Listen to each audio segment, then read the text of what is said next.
এখন আমাদের মধ্যে গোতাগতি শুরু হয়েছে কৌমি কৌমি একজন আর একজন আকিদা নিয়ে।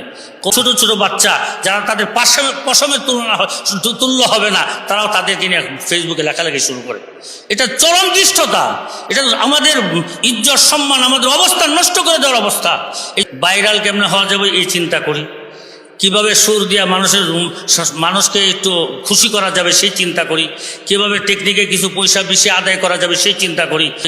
এখন আমাদের মধ্যে গোতাগতি শুরু হয়েছে কৌমি কৌমি একজন আর একজন আকিদা নিয়ে।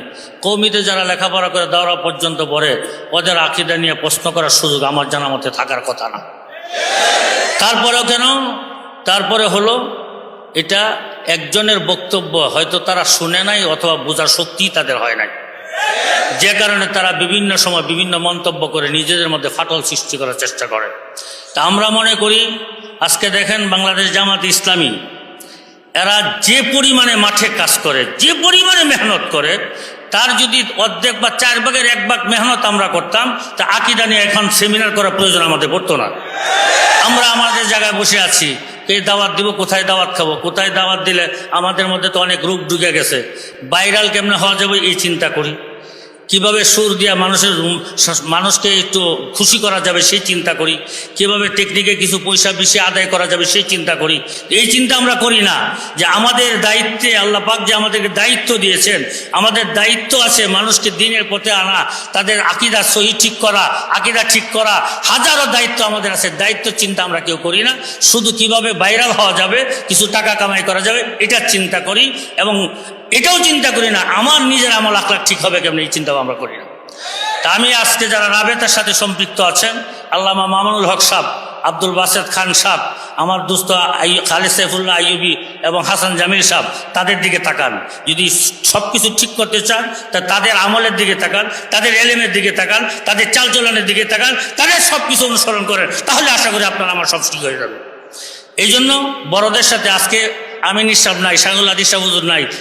আমরা যখন ছাত্র ছিলাম 2000 তার আগে বা পরে, আমাদের সময় তো আমাদের মুরব্বীদের নিয়ে আমরা কখনো খুশাখুশি করি নাই, কোনোদিন তাদের নিয়ে কথা বলি নাই, মুখ খুলে কথা বলার সাহস পাই নাই। আর আজকে ছোট ছোট বাচ্চা যারা তাদের পশমের তুল্য হবে না, তারাও তাদেরকে নিয়ে ফেসবুকে লেখালেখি শুরু করে। এটা চরম দৃষ্টতা, এটা আমাদের ইজ্জত সম্মান, আমাদের অবস্থা নষ্ট করে দেওয়ার অবস্থা। এই জন্য আমি আপনাদেরকে বলবো, আপনারা নিজের জিম্মাদারি নিজে পালন করবেন।